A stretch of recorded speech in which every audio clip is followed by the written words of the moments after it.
الحمد لله رب العالمين، والصلاة والسلام على سيد الأنبياء والمرسلين وعلى آله وصحبه أجمعين، أما بعد، فأعوذ بالله من الشيطان الرجيم بفضل بسم الله الرحمن الرحيم.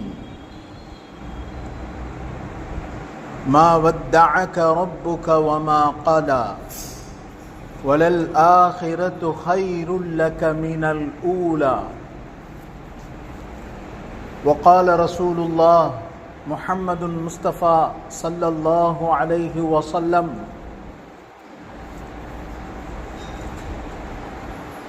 العبد الضعيف قوي من المؤمن، الدين يسر أو كما قال عليه الصلاة والتسليم. புகழ் அனைத்தும் அகிலத்தை படைத்து பரிபாலிக்கக்கூடிய ஏக வல்லோனாகிய அல்லாஹ் ஒருவனுக்கே உரித்தாகுக. சாந்தியும் சமாதானமும் ஈருலகத் தலைவர் எம்பெருமானார் முஹம்மது முஸ்தபா ஸல்லல்லாஹு அலைஹி வஸல்லம் அன்னவர்கள் மீதும் அன்னாரின் உம்மத்தாகிய நம் அனைவர்களின் மீதும் அல்லாஹ்வினுடைய சாந்தியும் சமாதானமும் என்றென்றும் நிறைவாக உண்டாவதாக. அன்பிற்கும் இறை நேசத்திற்கும் உரித்தான அல்லாஹ்வின் நல்லடியார்களே, அல்லாஹ் குர்ஆனில் மனிதனுக்கு நிம்மதி தரக்கூடிய விஷயத்தை பற்றி பேசும் பொழுது ஒரு இடத்தில் அல்லாஹ் சொல்லுவான், ضيق என்ற வார்த்தையை அல்லாஹ் பயன்படுத்துகிறான். அதாவது உள்ளத்தினுடைய நெருக்கடி. இன்றைக்கு மனிதன் சதாவும் ஓடிக்கொண்டே இருக்கிறான்.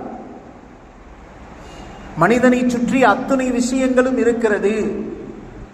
வீடு வாசல் இருக்கிறது, பணம் இருக்கிறது, மனிதனுக்கு தேவையான அத்துணை பொருட்களும் இருக்கிறது, உணவுகள் இருக்கிறது. ஆனால் மனிதனுடைய உள்ளத்தில் நிம்மதி இருக்கிறதா என்று சொன்னால் இதைத்தான் அல்லாஹ் சொல்லுகிறான், மன் அஅரத அன் ذிக்ரி ஃபஇன்ன லஹு மஈஷத்தன் தன்கா.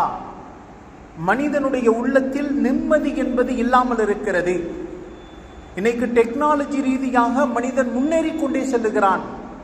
ஆய்வறிக்கையின்படி கடந்த 100 வருடங்களினுடைய டெக்னாலஜியை சமீபத்தில் 30 வருடத்தில் மனிதன் தயாரிப்பு செய்து விட்டான்.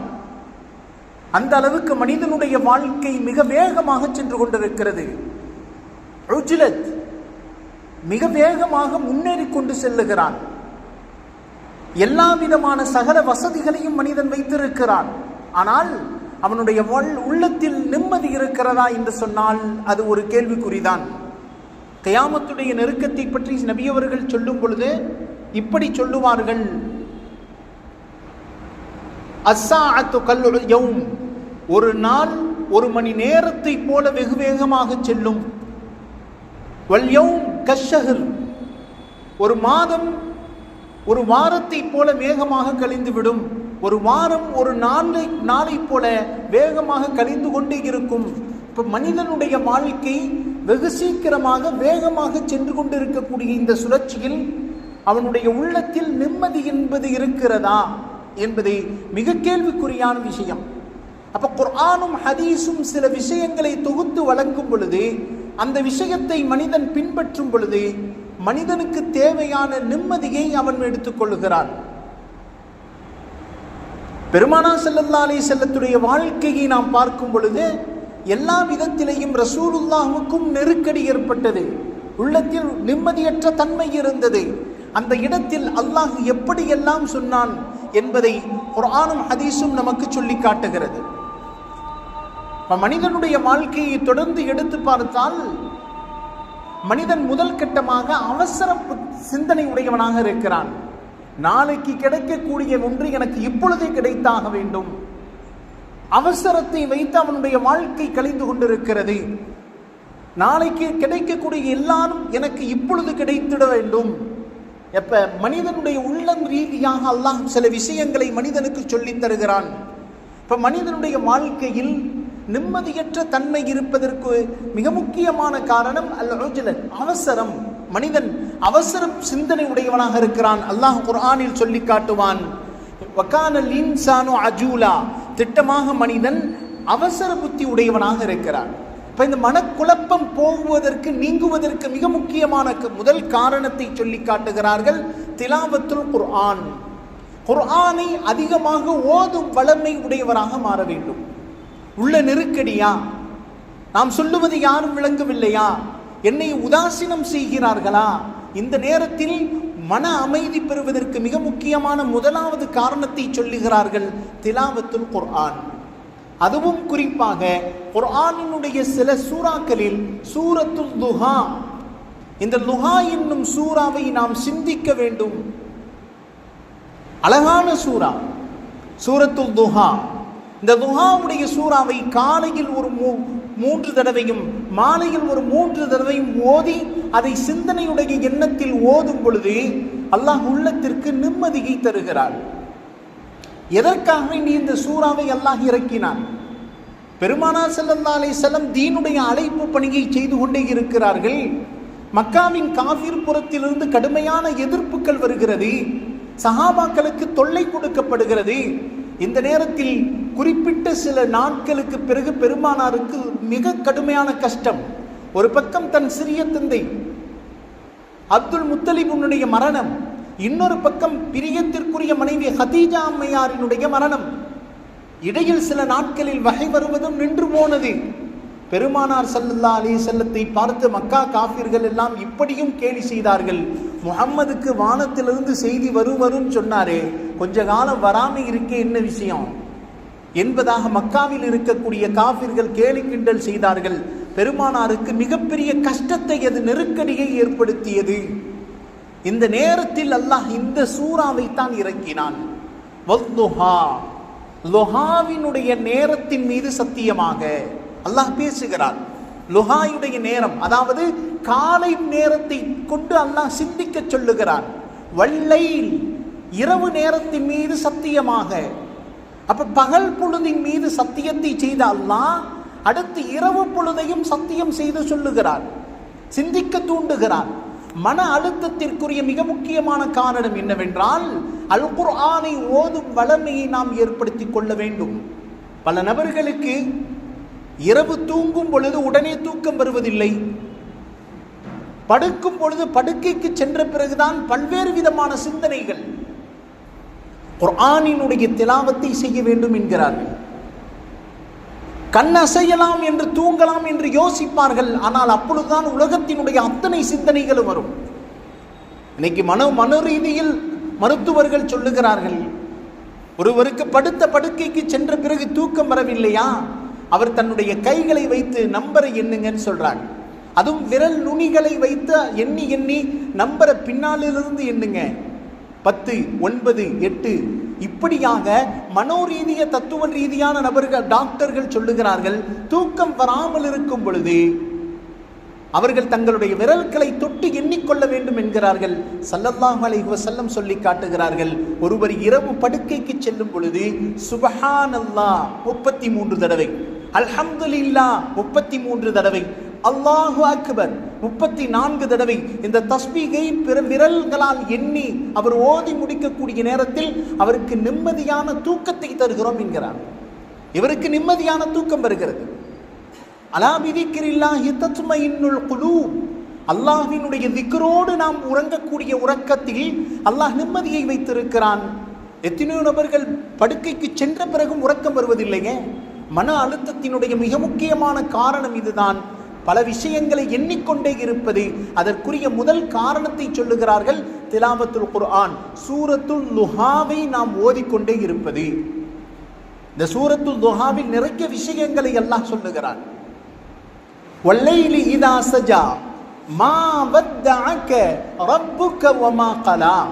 நபியே, நீங்கள் கவலைப்படாதீர்கள், நீங்கள் இப்பொழுது உள்ள நெருக்கடியில் இருக்கிறீர்கள். உங்களுடைய ரப்பு உன்னை கைவிடவும் இல்லை, உன்னுடைய ரப்பு உன்னை விட்டுவிடவும் இல்லை. மனிதனுடைய வாழ்க்கையில் ஏற்படக்கூடிய எல்லா விதமான கஷ்டங்களும் இதுதான், அது என்றைக்கும் நிலையாக இருக்காது என்ற உள்ளத்தை, என்ற சிந்தனையை உள்ளத்தில் கொண்டு வர வேண்டும். என்னுடைய வாழ்க்கையில் ஏற்படக்கூடிய கஷ்டம் அது நிலையானதல்ல. இன்று கஷ்டம், நாளை இன்பம். அல்லாஹ் சொல்லுகிறானே, ஒரு கஷ்டத்தை, ஒரு சோதனையை நாம் மனிதனுக்கு செய்தால் அதை கொண்டு அவன் பொறுமை காப்பானையானால், உள்ள ரீதியான கஷ்டமா, உடல் ரீதியான கஷ்டமா, அத்துணை கஷ்டத்திலும் மனிதன் பொறுமை காப்பானையானால் அவனுக்கு நாம் இரட்டிப்பு சந்தோஷத்தை நாம் வாரி கொடுக்கிறோம். கஷ்டத்திற்கு பிறகு இன்பத்தை நாம் கொடுக்கிறோம். அல்லாஹ் சொல்லுகிறான், நபியே, நீங்கள் கவலைப்படாதீர்கள். இப்பொழுது உங்களுக்கு கஷ்டம் ஏற்பட்டு இருக்கிறதா? உங்களுடைய சிறிய தந்தை, உங்களுடைய உறவினர்கள் உங்களை கைவிட்டு சென்று விட்டார்களா? ஹதீஜா அம்மையார், பிரியத்திற்குரிய மனைவி, சென்று விட்டார்களா? உங்களுடைய ரப்பு உன்னை கைவிடவில்லை, நீங்கள் பொறுமையோடு இருங்கள்.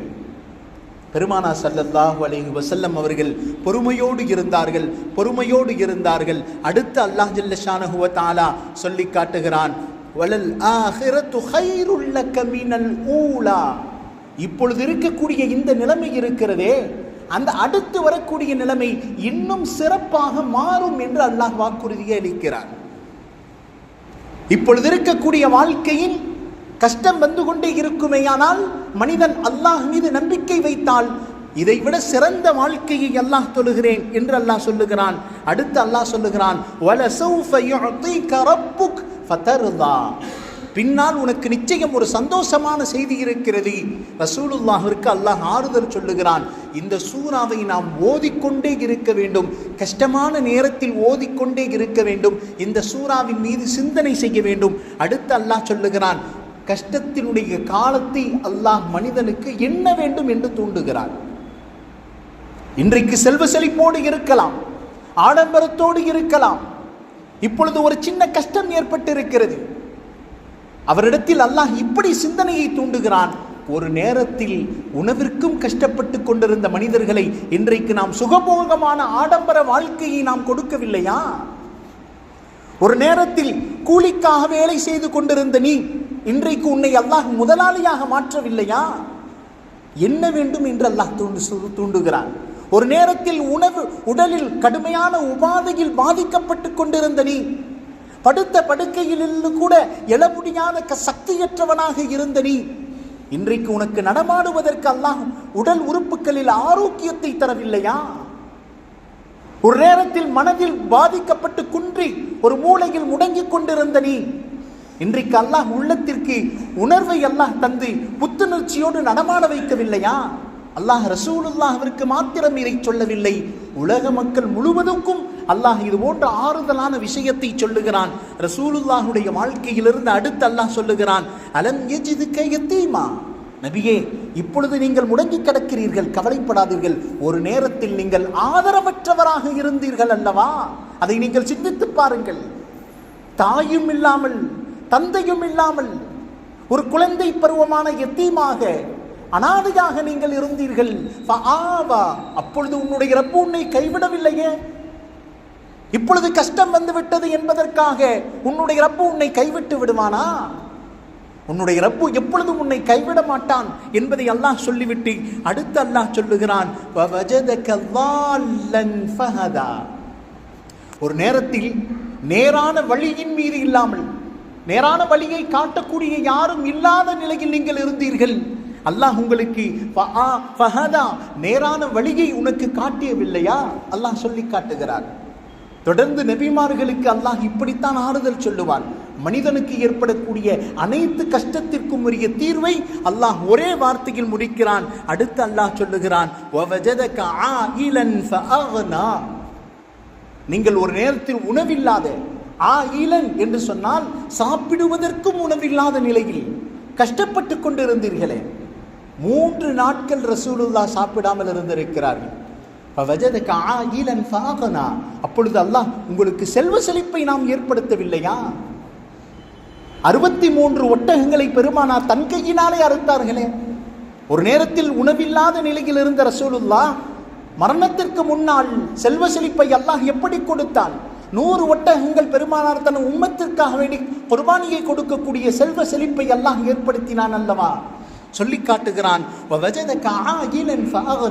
மனிதனுடைய வாழ்க்கையில் ஏற்படக்கூடிய கஷ்டங்கள் என்பது ஒரு நிலையானதல்ல, இன்று வரும் நாளை போகும். பொறுமையோடு இருக்கும் நபர்களுக்கு அல்லாஹ் சுப செய்தியை தருகிறான். அடுத்து அல்லாஹ் சொல்லுகிறான், ஆறுதலான விஷயத்தை சொல்லிவிட்டு அல்லாஹ் அடுத்து ரசூலுல்லாஹுக்கு இப்படி சொல்லுகிறான், இது போன்ற மன கஷ்டங்கள் இருக்குமே ஆனால் அடுத்து அல்லாஹ் சொல்லுகிறான், எனவே யத்தீம்களை உங்களிடத்தில் வந்தால், ஏழை எளிய நபர்கள் உன்னிடத்தில் வந்தால், ஆதரவற்றவர்கள் உன்னிடத்தில் வந்தால், ஆறுதல் சொல்லும் வார்த்தைகள் எதுவும் கிடைக்காதா என்ற தேட்டத்தோடு உன்னிடத்தில் வருபவர்களை பலா தக்குகர், நீ ஆதரவான செய்திகளை சொல், சதக்காக்களை செய், அவர்களுக்கு நற்காரியங்களை நீ நினைவூட்டு. அல்லாஹ் உணர்த்துகிறான்.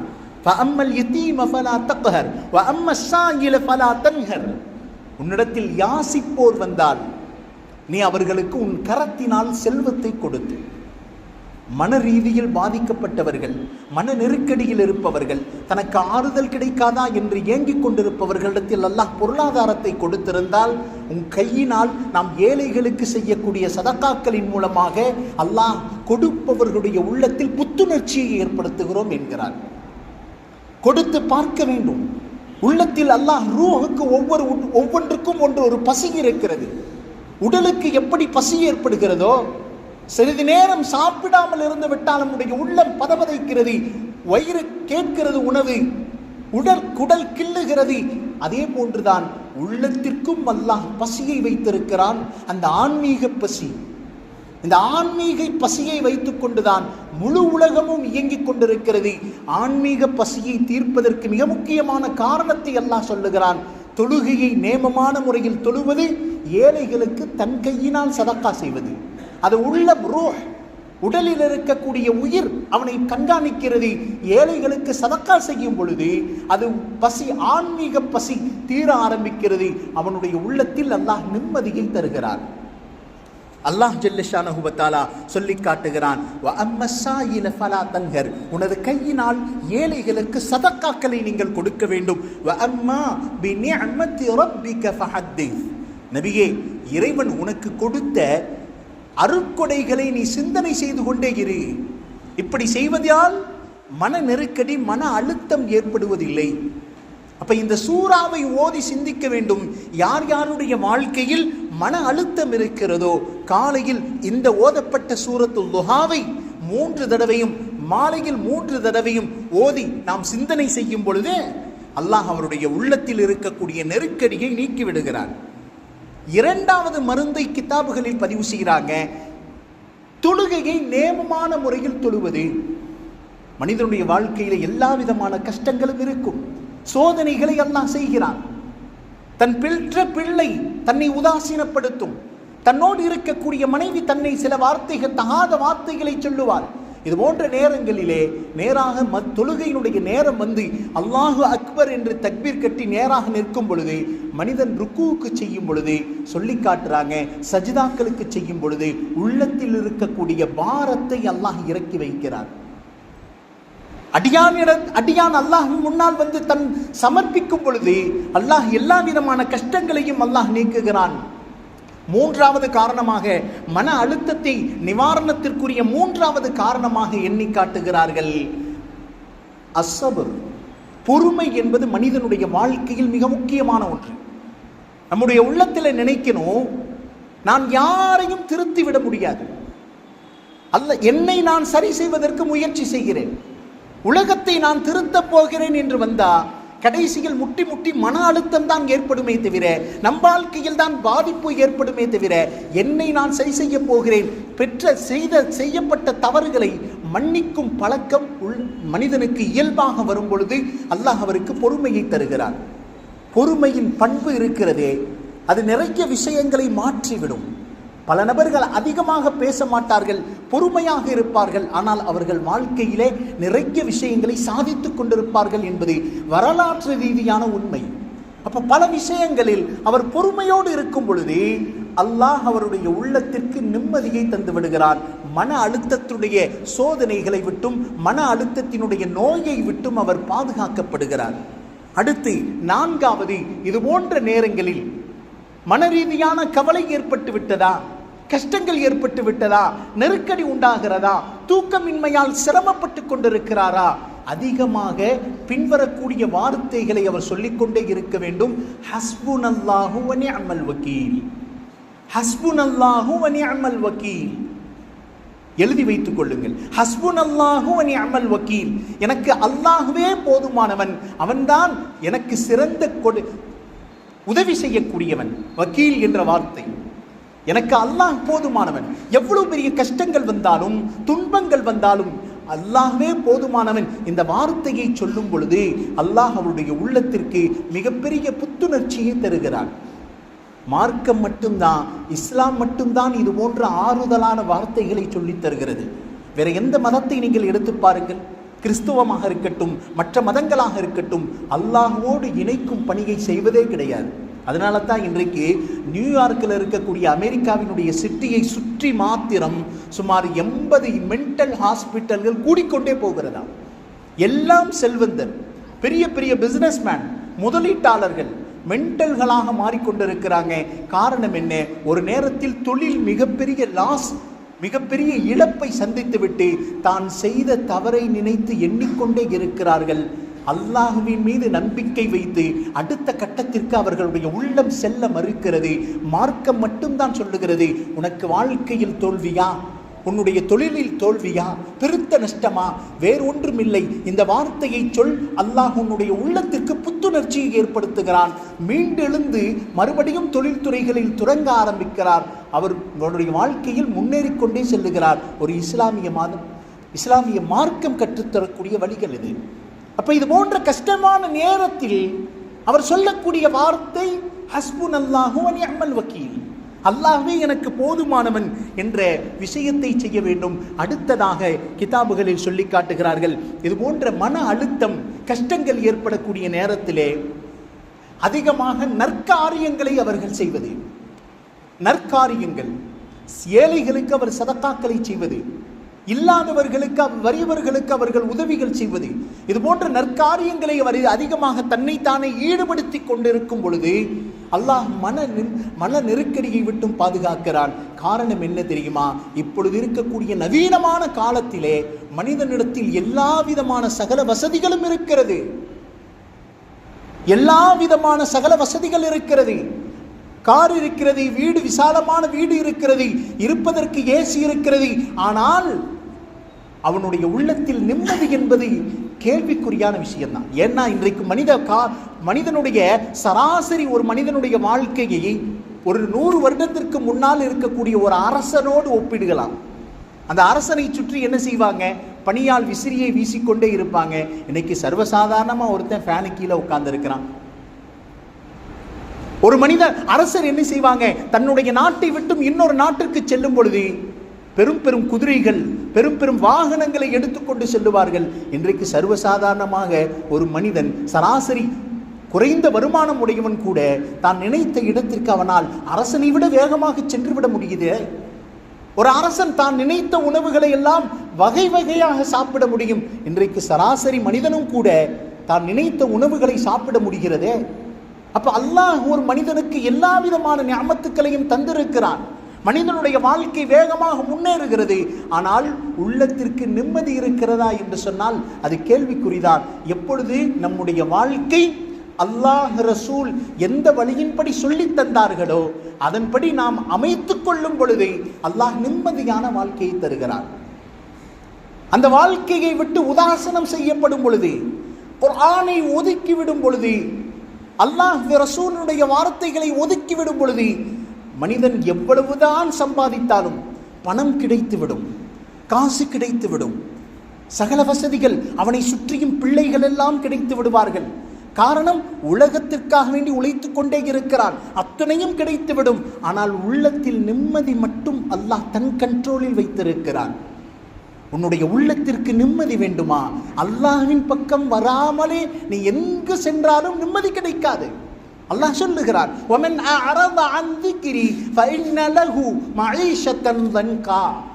என்னை விட்டும் நீ புறக்கணிச்சிட்டா, நீ எவ்வளவு கோடிகள் கொடுத்தாலும் உள்ளத்திற்கு நிம்மதியை உன்னால் விலை கொடுத்து வாங்க முடியாது.